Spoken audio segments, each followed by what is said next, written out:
Hello there, everybody. It's Tigitar here, and welcome back to episode 2 of Super Base Construction. We are still here working on world preparation, and we're going to continue a little bit today. I have the map open here. We got our mine shafts all dug nice and clean last video, and so next I just need to go through and search every one of them and pick up all the chests that are in there so that we will have enough space in the world to put a big storage room eventually. You also might have noticed here on the map, I've done a little bit of work here somewhere, and it's kind of small from all the way zoomed out here, but I'll show you guys after we get these chests taken care of. It's also kind of interesting to look at just the distribution of the different features and biomes. So like the mushroom biomes, for example, there's 8 of them way down here just smack in the middle of like the lava layer, and there's only 4 of them up above in the rest of the caverns layer. That's kind of weird. You can also kind of see exactly where the glowing blue moss is, our xenon moss, I believe. There's 2 patches over on the left side, and then there's also 2 over on the right before we hit the dungeon. And although I haven't explored the dungeon, you can kind of see what the general layout is. It's much more vertically oriented than some of them that I've seen. Alright, here we are, the very edge of the world. I'm in the little tunnel I dug under the ocean so as not to drain our whole ocean away. And I'm gonna go ahead and now drink some mining. Actually, no. I don't actually need mining potions since I already got the tunnels dug, do I? Let's just stick with Spelunker and Danger Sense then. I'm also probably going to try to collect any traps, like dart traps that I find, because the only way to obtain those is by collecting them, of course, when they generate naturally. And of course, I'll also want to get any dye plants that I find, like orange bloodroots, the mushrooms. I'm probably going to be trashing pretty much everything except for maybe the one accessory / weapon or whatever we find in the chests, because otherwise our inventory is just going to fill up instantly. And I suppose I'll grab some life crystals if I come across them. Statues, of course, will also be really nice to grab. And that's the first one down. We'll just fly up the second one here.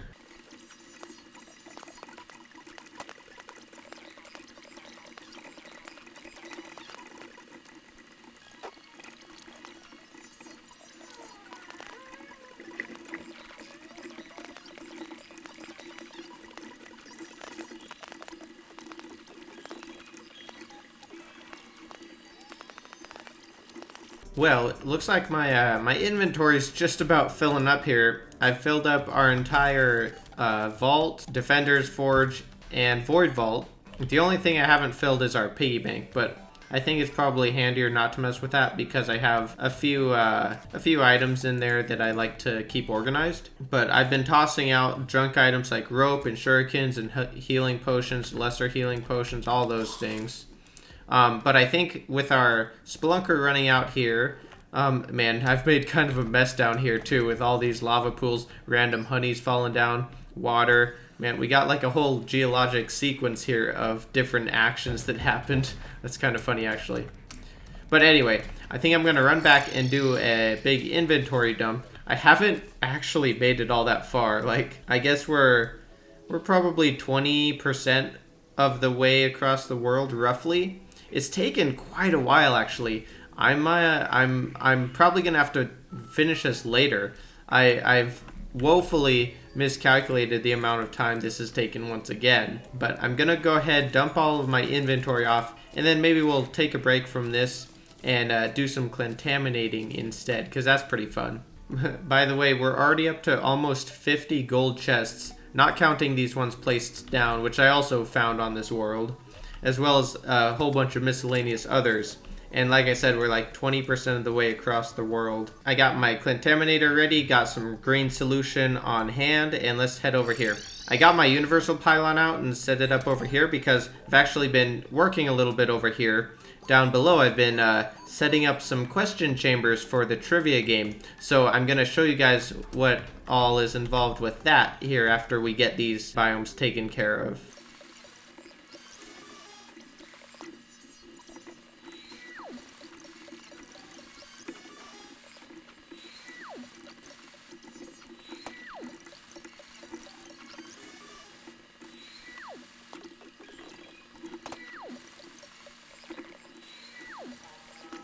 All right, it looks like we got one down, two to go. These other two are significantly smaller too. I wonder if this was like a combined double one maybe. Oh, here's a funny thing too. It turns out that one of those shafts that we dug for contamination slash world searching was right in line with one of that one sword shrine that we found. This is the only one on the world that I have found so far. Actually, hold on, it looks like there's another one over here. Let's just check real quick for fun. I only do things for fun in this game. Oh yeah, it is. Check that out. We got two shrines right here. This one doesn't have a shaft though. Anyway, back to contaminating. Or would it be decontaminating? Okay, I think this should be the last one to do it here. It looks like it's going to take just over 1,000 green solution to do. So it's not super cheap, but it's not too bad. I think a stack of the green solution probably cost me about a platinum and a half, maybe a little less than a platinum and a half from the steampunker, and she's pretty happy too with the cyborg. It's not too expensive overall, I'd say. All right, let's go check out that project that I was talking about. So the first thing that I'm actually working on here to include in this world is going to be the Are You Smarter Than the Guide trivia minigame.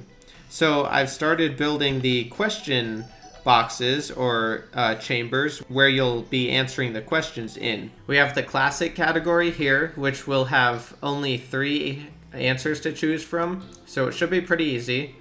And I was also just looking at this, and it does definitely look like this was a double corruption biome. Then we have the expert level questions with 4 possible answers built out of crimstone bricks. And then master level questions with meteorite bricks, 5 possible answers. And then lastly, we have the extreme meatballs questions.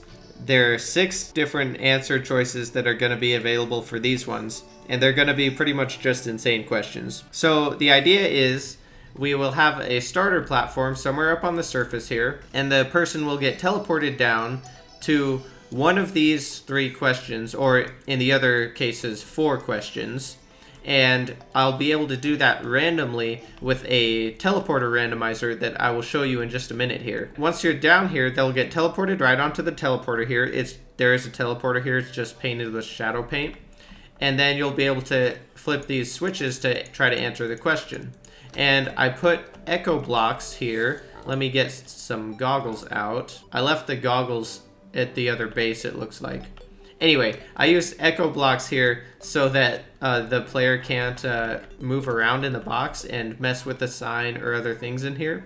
And it makes sure that when you flip the switch, you're actually on the teleporter to get teleported from here. So from here, if you get the answer right, you'll be teleported down to the next level. So right below us, there are 3 more questions. And I'm going to use another randomizer to teleport either to the one directly below you, say we were just on this first question on the far right, or the next question to the right from that one. So if we were on this far right question, we would have a 50% chance to either be teleported here or here. So that would give a little bit of randomness so that it provides a little bit of replayability and different chance for different runs through the game.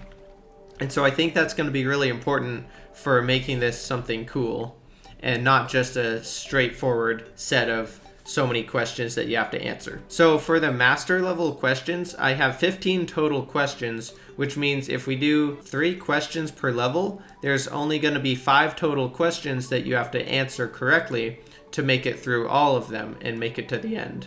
For these other ones, I'm planning on having 32 written ones for the classic level. I have 30 written currently. And I'm planning on 52 for both the expert and master questions. So for the classic questions, there'll be 8 levels or tiers that you have to get through. And for both the expert and master questions, there's going to be 13 different tiers to get through all of them. So with that kind of explained a little bit, let's jump back to my other base on my main world, where I've been doing some testing and some troubleshooting and trying to come up with different designs. Oh, let me grab my goggles too while I'm here. Okay, I have them just set up in the sky here. So this is my original couple of prototypes here that I built for that first little idea showcase video. And then down here I started working on a couple more prototypes. So I tried out this room idea, but then eventually settled on this because when the player's in the on the teleporter here where you'll land, you can't reach up to the sign and change it or anything like that. You can see the echo blocks here now. I have the top of row hammered once. Otherwise, the switches actually connect to the block. So that's why I have the top blocks hammered. So it traps the player in here, and the switches are still on the background walls, so they're easier to see in their full profile. So over here is where I've been messing with the randomizer idea. And so far, looks like I'll have to grab a couple more statues. 1 second. Okay, I got it all set up here again. I've been working actually way more than I wanted to on testing out different designs for this system because the only one that I found that actually works is using goldfish. And the problem with that is if it happens to be a blood moon, the goldfish will turn to either corrupt or vicious goldfish, and they won't die to the super dart traps anymore, and so they'll keep bouncing around and break the system. But anyway, I'll try to explain a little bit about how it works. So if I pull my grand design out, flipping the lever or this switch right next to the teleporter here, this basically is the switch that will be the correct answer on the question. So you get the correct answer and you'll flip this switch. And what this does is activates this first fish statue here. So that spawns a fish, and the fish then starts hopping around because it's out of the water, and it does it seemingly randomly. And so that time it hit this left-hand pressure plate next to the statue. There are two pressure plates on either side of the fish statue here. And so that pressure plate then spawned another fish from this statue which activated, which also has two pressure plates on either side of it. So what these pressure plates then do is, also by the way, both of these pressure plates are hooked up to these dart traps so that it will kill the fish immediately, and so it stops it from jumping around and reactivating the pressure plates. Same thing on the second statue, although the difference is this green wire also runs up to this teleporter, and it connects between this teleporter and our teleporter that we answered the question from. So if we're standing on this teleporter and we flip the switch, the first statue spawns and causes the second statue to spawn, and then that statue will decide which teleporter we go to. So let's see. This fish jumped to the right, it spawned this right-hand fish statue, and then it jumped to the right again and sent us to this first teleporter here. Let's see what happens if we try that again. Almost the same thing. The first fish went right, but the second one then went left, so we ended up at the second teleporter. So if I just flip this switch, we can see by these torches and how they turn off and on, that was the first teleporter that activated. That was the first one again. That was the second teleporter. So what I'm planning on doing is having this set up for our very initial teleport. So let's just pretend that these 4 chambers here are the 4 for classic mode. So we'll have a teleporter up above on the surface, flip it, and just say that's this one. We'll be sent to one of these first 4 questions randomly. And from there, if we get it right, we will either move down or to the right 1. So there will still be some variability.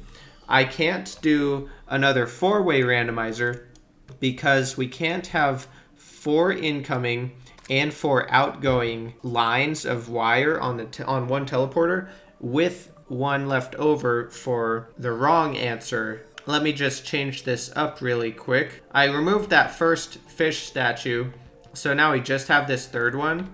And so now when we do it, it's simply a 2-way randomizer. So we'll either get the first one or the second one. And it should be pretty random. Let's see. That was the second one again. So we got first one, second one, and the second one again. So this will be the mechanism that I use between each question, and it should do the trick. So this will allow us to have a 2-way randomizer away from each question, which will leave us enough space for 2 incoming possible locations and 2 outgoing possible locations, which is 4 different wires, and that leaves us plenty of space to bring a wire out for the wrong answer.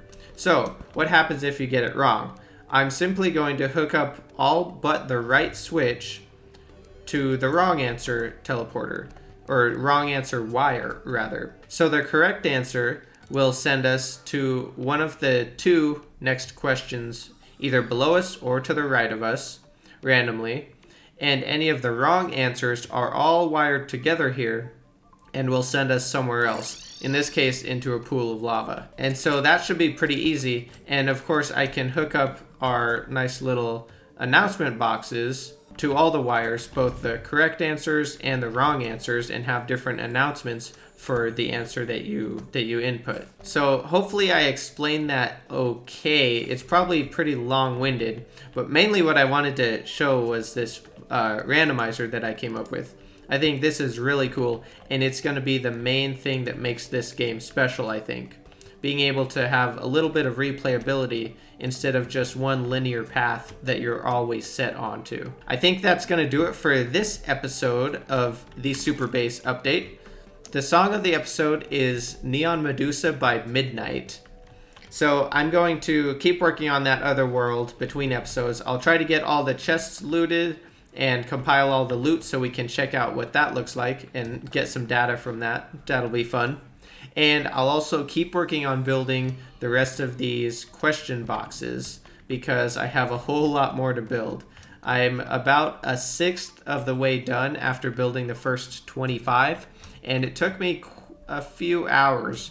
I'm sure I'll get faster as I keep doing it because it's one of those things that's pretty repetitive and grindy. So it should speed up, but it's still probably going to take a while. But anyway, I will be working on that. I hope you guys all enjoy the rest of your day, and I will catch you later. Thanks so much for watching.